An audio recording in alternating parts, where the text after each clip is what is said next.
How does a knee-ankle foot orthosis, or KAFO, improve an individual's gait cycle? No, not the gait in your backyard, but the cycle in which you walk. A gait cycle is 2 steps from the time one foot hits the ground until the same foot makes contact with the ground again. The use of a KAFO brings the patient towards a more ideal gait cycle, which has an increased gait velocity and stride length. In the table shown, the ideal values for gait velocity, stride length, and cadence of an able-bodied individual can be seen. Gait velocity is the speed at which you walk. Stride length is the distance between the successive heel contact points of the same foot.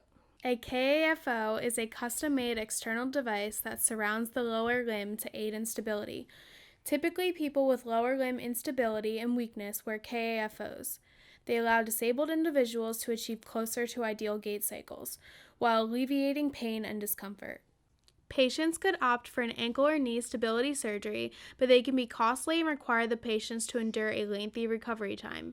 A KAFO allows for a more cost-effective and less invasive improvement of an individual's gait. The increase in the number of successful KAFO-wearing patients will also increase the revenue of KAFO manufacturers.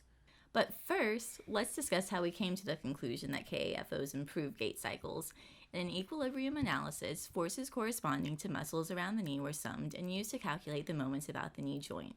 The summation of moments about the tibia and fibula were found to be 0, which is the ideal moment about the knee while standing.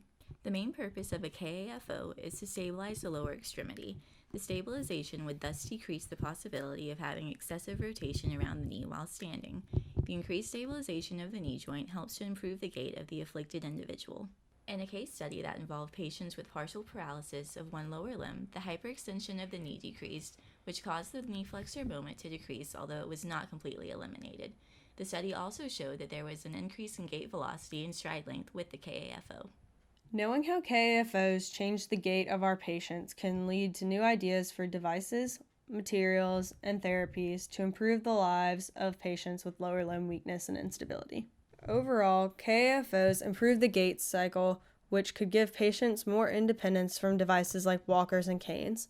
The increase in an individual's walking stability will also decrease their chance of falling and obtaining injury.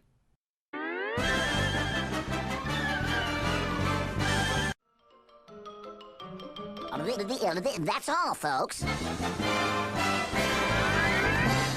Any questions?